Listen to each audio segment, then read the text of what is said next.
9:54.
That, okay.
Well, it's not in here.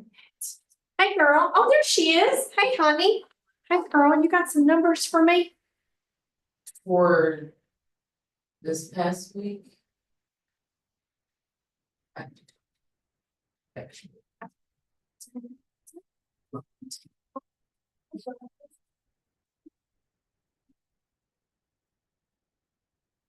Austin, probably 2 weeks for credit cards. I think this is because I know you're real involved in all that. it was a lot. I worked most.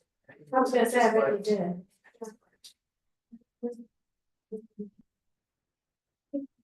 People act like they had some sense. No. Oh, yeah, I'm sure they have.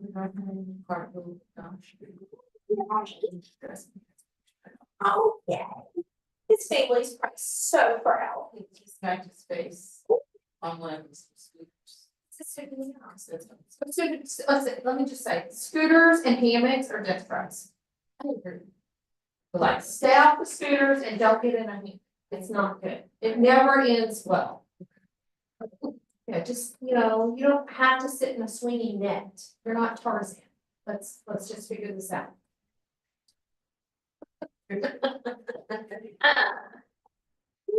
Ready for the office. Yeah.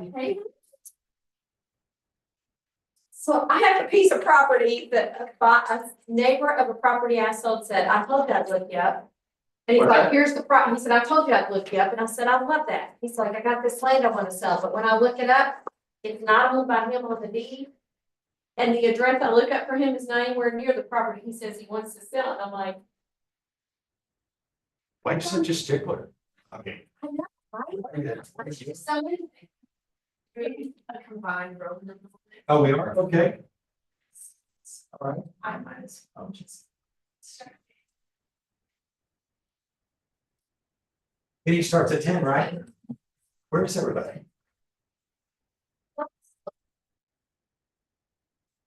So it's some humans. Last week it was pretty light and then. Last week was dirty, right? Yes. Yeah. Yeah, but it was moving quite slow. We start right on time, or do we wait for give a few minutes? I think you train the presenter, you start on time. Yeah, that's right. Yeah. I agree.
clients. For me, it was every Friday, I was giving them updates.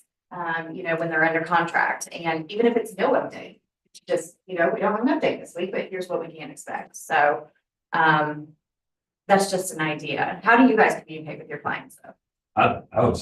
Listen, I'm big on the Friday update. The last thing I want to do is go into the weekend and go, somebody call me and go, Bingo. hey, we got our appraisal back. Have you heard any news? Get that done Friday and then take one thing off your plate on Saturday. That's a good, that's a really, really good. Hey, if there's nothing going on, we're hoping to hear the appraisal next week. Have a great week. Because they're sitting at home all weekend wondering. Yeah. We're just calling. Call Jimmy. He doesn't do anything. Yeah. He's fine. Call him. Yeah, that's what I do. I have a Canva template that says how many views did we get, how many showings have we had, and this and that. And then I fill it in with an email, with okay, here's what happens next. We're still waiting on our appraisal. It's been picked up, it's scheduled for here, just so they have all those templates. Fresh, right, Thursday. Does anybody use a checklist at the beginning? Somehow of the processes or anything? I do an email that has the dates, like here's our inspection dates, our last day of inspection is this, our projected, close date is this per title, but that can move either way, forwards or backwards. Don't write that in stone, so that can kind of get some things on the calendar. But it's just an email, it's not really a check. I use an email too. Once I get an accepted offer, I use an email that sort of highlights what's coming next. I'm kind of envisioning maybe not exactly a checklist that way, but I have this document that I make them sign as listings. Because listings are the ones where there's a whole lot of unknowns for them. They don't know what's going to happen next. And we don't know what's going to happen next, especially when we don't have an offer right away, right? So there's processes where there might be price reductions that need to happen. There might be, expectations about the showings, about open houses, about different things like that. So I don't know, I got it from a training somewhere, and it was a one-page document where I have a paragraph about each topic, and I make them initial each paragraph, and it's become 2 pages now because of the things that have come up over time that I have to make them sign off on. I mean, the very last one that I had to add a few years ago was they will have keys to their own house outside of what they give me, because I'm not going to drive over on Saturday night when they lock themselves out of their house, right? Literally but you know what I use it for? Sometimes I don't make them sign it, but what I use it for is at the end of my presentation, I'll kind of pull that out and go, okay, this is just to make sure I talk to you about everything. And then that's kind of a little, each paragraph is a synopsis of all kinds of things that went on in the presentation. I'm happy to share that. I can put that on in the Facebook group. Pam, do you do that in sequential order? It's kind of how things unfold a little bit, or is it? It sort of is. It's kind of like a synopsis of the whole listing presentation to some extent, where it talks about pricing, where it says, hey, pricing, it's probably a KW script, right? Where, the only thing that we're testing, we know what we're doing about marketing. The only thing that we're doing really right now is we're testing the market in terms of pricing. And then I have a thing on open houses, because again, open houses, there are some houses you do not want to ever do an open house at. There are some houses that are ripe for great open houses, right? So you've got to set, it's going to be a different expectation for every client. So I don't have, so my open house thing is a little bit more generic. It just talks about the research of how many homes are sold through open houses. And, the fact that, you may or, I don't really, it's kind of a neutral statement so that I can tailor it with my conversation when I'm talking to them about open houses. And like I said, then it talks about price reductions and talks about showing expectations. And I forget exactly what all's on it right now, but it's probably about 9 or 10 paragraphs. Yeah. So it's been very helpful to me to use that, because it does make me when, you're in the throes of a conversation of the listing presentation, you think you've done it all right and you forgot a whole topic, because you're engaged with people, and sometimes they take you out of your flow to some extent.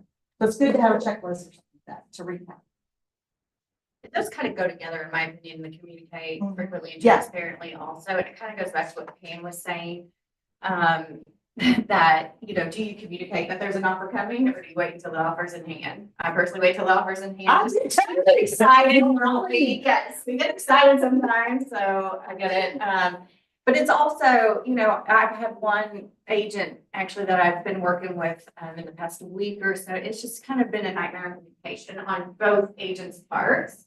That's where the problems, you know, came from. They're not communicating with each other properly. So, you know, we had to step in as brokers and try to get the deal done for them. So yeah, just don't over communicate, but communicate enough.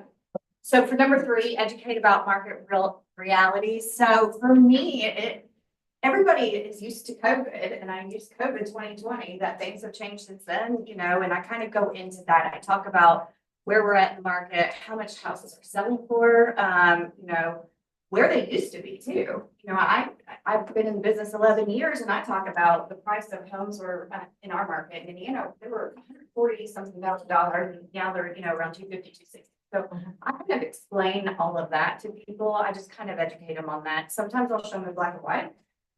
That's more through when they're doing an offer, and, you know, maybe the offer's low, I show them in black and white because you can't deny when you see it on paper. I love that you talked about that because I do something similar when I'm talking to buyers. I talk about the history of the market a lot and the fact that, you know, in the recession, those of you guys that lived through 2007 through 2012, when our market bottomed out, we had 10,000 houses on our MLS at that time. It was always like 9,900, 97, 98, but I usually just rounded up to 10,000 because sometimes we did pretty much closely hit 10,000. But what's normal in our market? About 5. 5 is probably normal in our market. What do we have now? Where are you getting 2,800? No, I had 20, yeah, who said 24? 23 to 23. I was counting off. I haven't even seen a 24 for a while, but maybe if you called it on a Thursday night or a Friday, you might get the 2,400. Did you hit 2,400 this week? 2367. Yeah, I was gonna say, it's been hovering around 23 when I'm doing it. So if you can show them that picture, now you've set a really great expectation of why it's so hard to find them a house, right? So that they're not thinking that you're not doing your job. Because that's what they think when you're not sending them any listings, or talking to them about, you know, listings. They think you're not doing your job. They're not doing anything, and then what they do, they run out and go try to find another agent real quick. But What I that, love about number 3 is the first word is educate. It's not tell them. It's not just tell them. Think about it. If you're going to educate someone on something, you're probably going to have to ask them some questions. You're probably going to have to provide data. May have to give them some sort of a visual. May have to put it into some context. Going back to like this year, there was, you know, back in 2023, no, to 2000, whatever date you said, 2010, 10,000 houses today, 2,500. Right. So I mean, so that, you know, I think that's good. I like the educate part. Sometimes we tell them like, I told them what much out there. That's not going to do it. right. So under promise and over deliver. We know how frustrating it is when we have a lender that over promises. So you can only imagine how frustrated agents can be if we over promise. So try not to do that. And that goes back to kind of setting clear expectations also, in my opinion. But I would definitely under promise, and, you know, timelines are a big one. Make it seem longer. Make it seem Yes, longer on the yes. timeline. Yes, yeah. Stay calm under pressure. We all do that, right? To me, that kind of goes along the lines of, this can be an emotional process, and even we can get emotional. So try to keep your emotions out of it, and that'll help you remain calm. We're not perfect, we get it, but. You may have to gather yourself and make notes before you pick that phone. Mhm. During the course of actually writing down what you're going to say, you may find that it's not the best time to call. Right. You look down, you're like, I can't say that. That's not what I mean, but put some thought into it, right? We want to be responsive, and yet there's probably maybe 5 or 10 minutes to check ourselves a little bit, pull off the road, right? You know, take a moment, get out of your car, maybe he's talking on the phone, standing up, and then deliver what might be some challenging news, right? Rolling down the highway half distracted and just say, yeah, you know, that's the way it is. I can't do it, I can't do anything about it. I mean, you're just not going to, the care and candor is not going to be there, right? So. Or if you're too hyper and excited and Yeah. angry about whatever it is. So maybe it's I- Yeah, we get an offer tonight, it's gonna be over list. I'm sorry, I just had to throw that That's out. why those little bourbon bottles were in the office. There you go. They are. All right. Maybe they're not anymore. Nothing is ever as good or as bad as it's. That's it. Explain the why. So, don't just tell them this is happening. It's like why it's happening. You know, try to also go back to their why of why they're purchasing a home. So that can go many ways of why you explain a why. Be a problem solver, not a problem reporter. So I never tell on other agents. I would love to dog an agent right and left, but I just think it looks bad. So don't be part of the problem by contributing to it. So that's just an example. You know, if there's a lender that might be a little challenging, you know, don't throw them under the bus. I've been thrown under the bus by a lender a couple times, you know, throughout my career, that it's not a good feeling, and, you know, they didn't take the blame for their part on it. So, just try to solve the problem. Don't create a problem. I think that goes back to that stay calm under pressure. So like the sewer. It's like, I already had plumbers lined up. It was like, well, 'cause that's what the inspection recommended. It's like, okay, here's what we're looking at. But here's some names of plumbers. Let's just get some other opinions. Let's just see what everybody thinks we need to do. And then we've got all our cards on the table so y'all can make the best decision for you all. So I never called them and like, we got a big problem. It's like, I've always got something raised, like, I know this is big, but we're gonna figure it out. And here's how we're gonna figure it out. We're gonna break it down. Come with that solution, yeah. And you know, again, that's the thing, like when you're so hyper about it and you're so frustrated and you can't think straight, that's when your phone calls me or myself. Yeah. And we'll help you think straight through that. Give you a few options anyway to talk about, think about. You know, they're gonna ask you how much it costs, know how much it costs. Yeah. I mean, if it fits in that vein right there, right? They want all new guttering across the back of the house. I contacted my gutter contact, and that's gonna probably be about this month, right? Said something that fits into your budget, go ahead and keep the steel again. But tell them they need new guttering, they might think it costs $5,000. Yeah, that, Huh? I don't know how many times I've seen something on a repair request, they're like, oh my God, that's so expensive. No, it's $125. Yeah. It's no plumber. Hot water tank, folks, take a deep breath, right? Learn, yeah, I mean, that's like another whole class Yeah. that I teach about learning values and prices and things like, you know what, when you have nothing to do, go to Home Depot and Lowe's and look at prices of flooring, you know, check on the, you know, the programs for install, look at, you know, prices of paint or whatever. Just, you know, granite counters, just look at what it is per square foot. Figure things out so that when you're in a house and they are talking about, gosh, what would granite counters cost here? Well, you can kind of see it's a 10-foot, you know, counter, and you know, from being at Home Depot, it's however much per square foot. You could probably throw out an estimate pretty quick if you're on that and if you've studied that. I've renovated every house I live in, so I usually know all the numbers. Do you have like a rough checklist or not checklist, but cheat sheet that you use for that? I haven't, you know what, I feel like lately I haven't even been having those questions with people. You know, I don't know if it's because of since COVID, everybody's just buying houses so quick that they don't even like talk about it. I feel like we're going back into that market where people are being more thoughtful about their purchase. So I think it's coming back into play for us to be more knowledgeable about things like that. And your vendors are really good. It's like buying a car. It's like, you know, brand new Lincoln starting at. That means it's got a steering wheel and 4 wheels. Yeah, And if you want all the bells Yes. and whistles, it's gonna go up from there. But your Yeah. vendors will say, well, starting, it could start at about this. And that gives them at least an idea, and it's not. And that's good verbiage for us to use too, yes. It's starting at. Mhm. Mhm.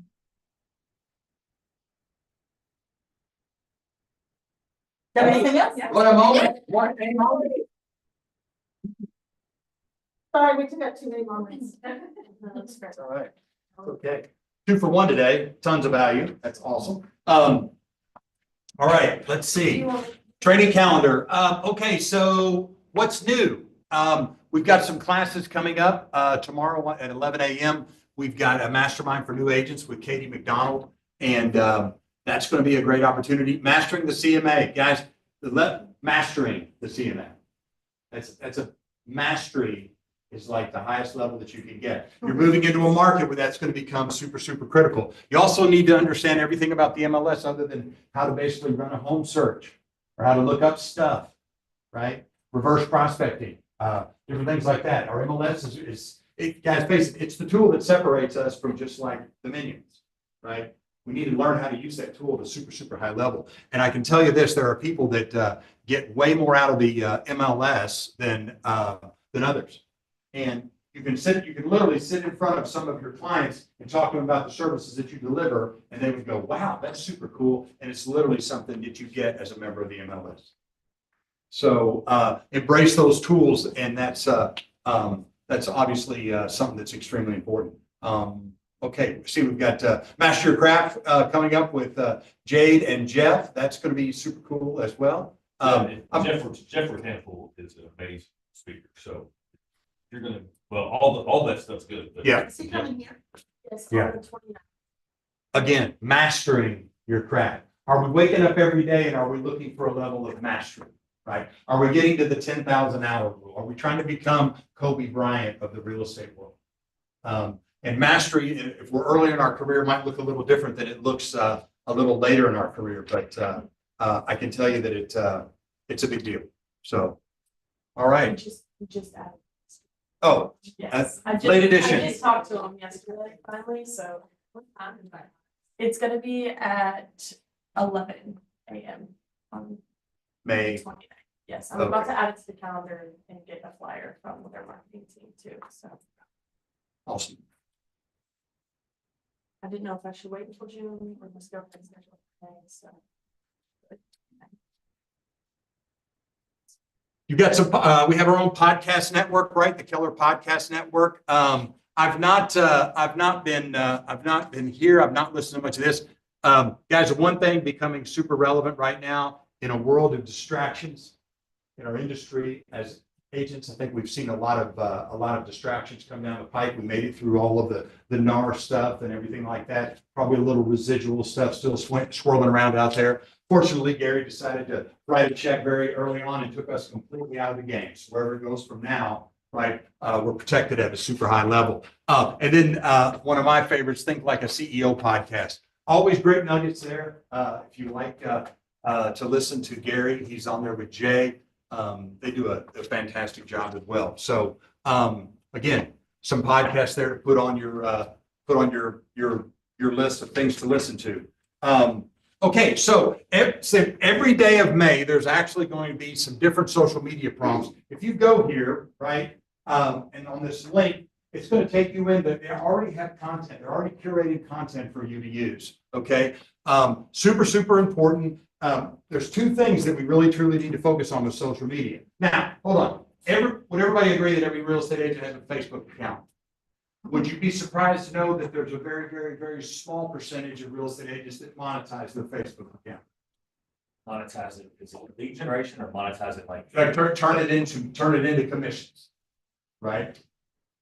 So there's a reason why, right? There's a reason why, because while a lot of the content you put out there certainly has relevance in the people's lives and the relationships that you have, at the end of the day, you can drive your business with social media, right? So some great opportunities for you right there. But the two things you got to focus on are content and cadence. Okay. You have to create your own content, and then you have to agree and decide and make a decision that you're going to have a certain cadence. I'm going to send this out on this day. The easiest way to do that I've seen is to create a social media calendar for every single month. It can just be a blank calendar that you just simply write stuff in, and it's a reminder. I'm posting this on this day, this on this day. You can't wait for things to come up organically, although things will. And yet, here's what we know. We've got to get super purposeful, just like everything else in our business, and know that these are the things that we need to do, right? And it could be as simple as sharing a few thoughts on the market. Could be sharing a little sound bite from the other slide we looked at with market report stuff, right? You can share stuff on leadership, mindset, whatever it is that a certain part of Louisville maybe that's near and dear to your heart. All kinds of things that you can get out there and do. The key, though, is creating the content and creating engagements, and that cadence will be a big part of that. Okay, so next up, so K-Score. We still have our proprietary real estate school for those. You've got somebody who wants to be a real estate agent, get them to your leadership team. Get them to your leadership team. We can funnel them into one of our career night opportunities. They can get a lot of great information so they can make a great decision and start to move forward there. Next question. Yes, Are we still doing the reimbursement based off of closings? Is that how it is, or is that a thing? that's a great question. I don't know. First two closings, they get reimbursed half and half, up to 500. Reimbursed up to 500. Yeah. First two. Yep. So if they're using another real estate school or something like that, they could, obviously get reimbursed there. Yeah, great question. Yes. Yeah. CE Shop and K-Score. K-Score is free. What we found in our travels is people need a little skin in the game. Sorry, I'll be the guy that says that. Love K-Score. And not to say it's not constantly evolving and it won't come back. However, CE Shop, we've had great success with. And we've had people come out of K-Score that have, in Lexington, one of our top single agents, Nora Graham, basically went to real estate school. She was in a time in her life, she needed it. She was like, you know what, I'm going to do this. She went in for free. She'll knock down, she'll sell about 17 million this year. Hasn't been in the business two years yet. So, yeah. So, lots of great stories there. Wait a minute, hold on. Before you go there, you skipped a slide. You skipped my slide. Why you cut me out like that? I thought I had a moment. Oh, you just deleted it all together. Wow. Okay. I didn't see Bill Stop on proud. there. No, it's okay. No, it's all right. Don't worry about me. Get over it sometime. No, I did have something I want to share with you guys. I'm just kidding. I didn't have a slide. All right. So, Rolo, next up.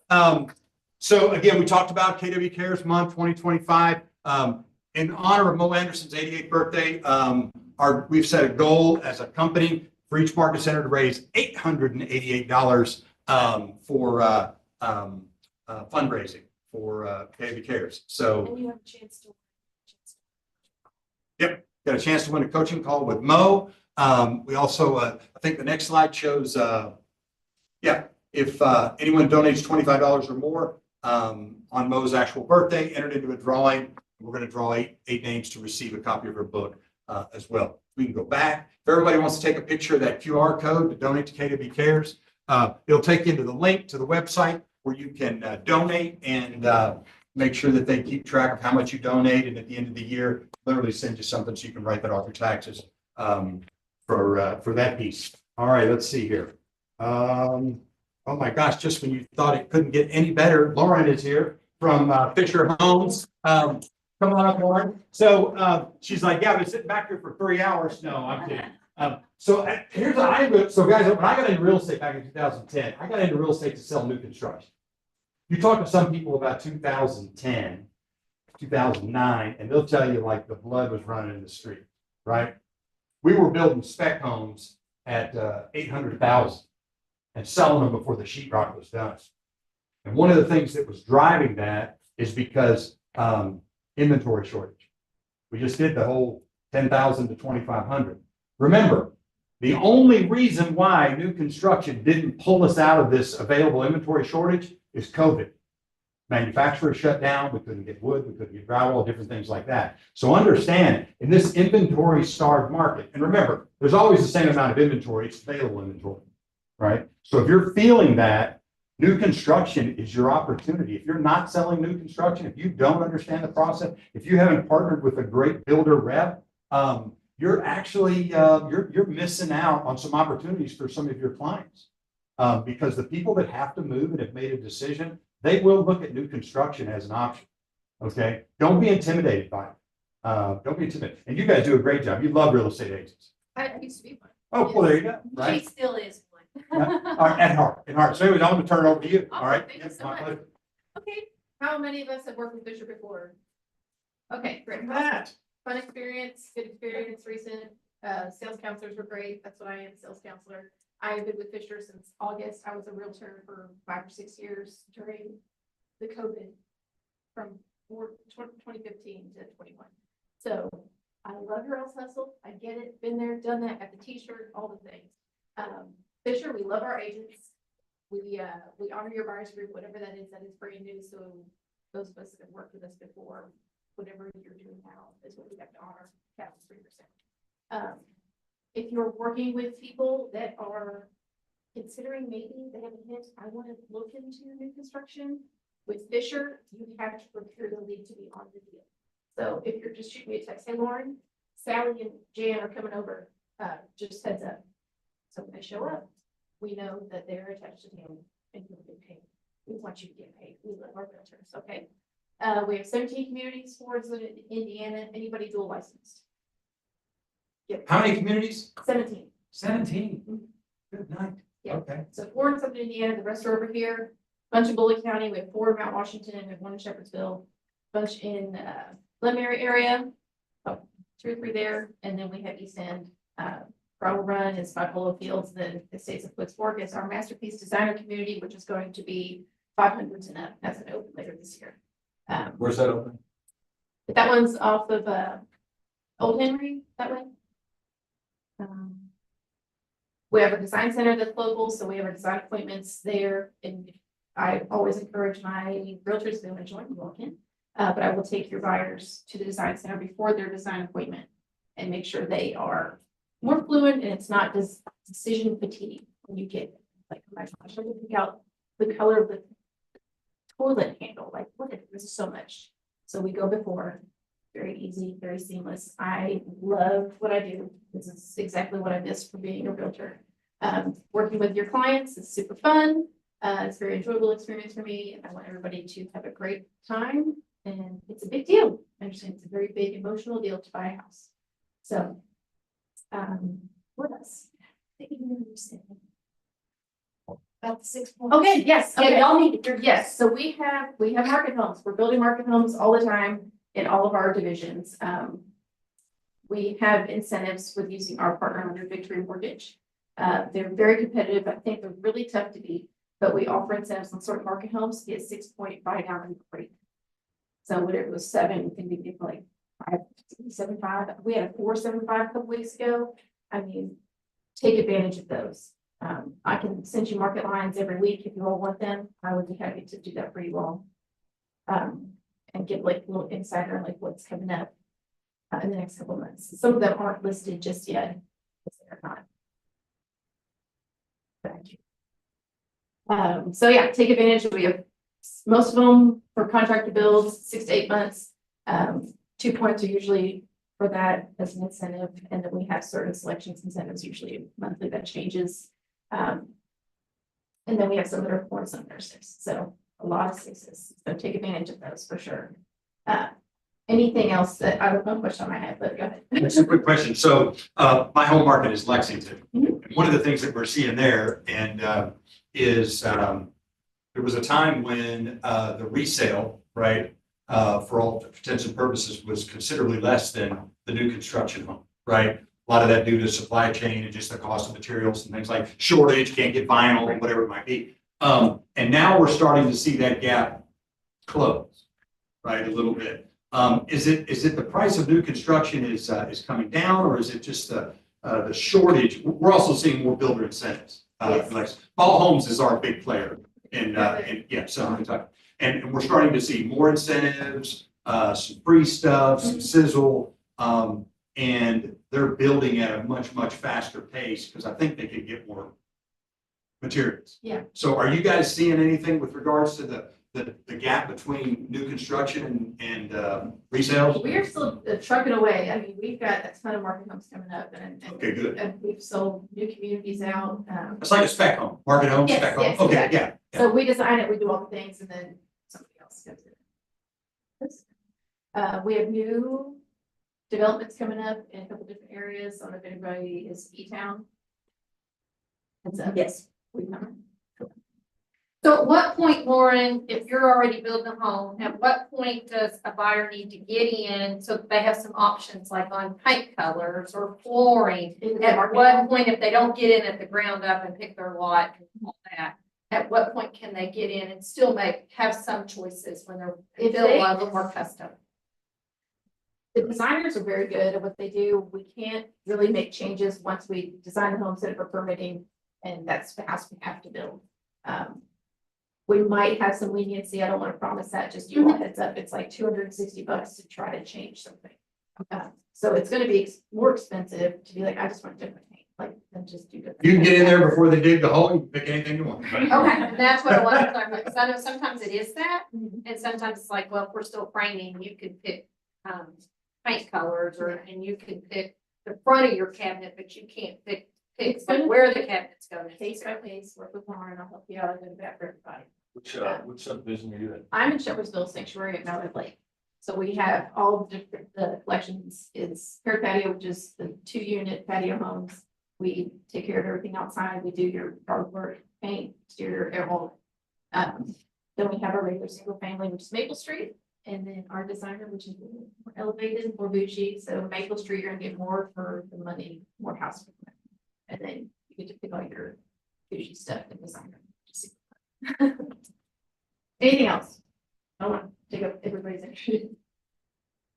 If you're a younger age, get in a relationship, a rep in each one of these subdivisions, because you're gonna, I can sell it all. yeah. You. So just whoever- pick one, Just just pick one. one. So I've had a lot of success with, having been in a relationship where maybe a deal fell out, there was something getting ready to come on the market that wasn't on the market, having market homes, having the availability to talk to you about Yeah. really 3 different products, new build, existing build, and something that fell out of contract. Yeah. And you never know when your buyer's gonna go, you know what, I wasn't really looking at new construction, but let's start looking at new construction. And then you know what's there, what's on market, off market. And we have just situations that happen all the time. Financing falls through, somebody got arrested, lost their job, and their house, they were just building about to close on, it's now free for everybody.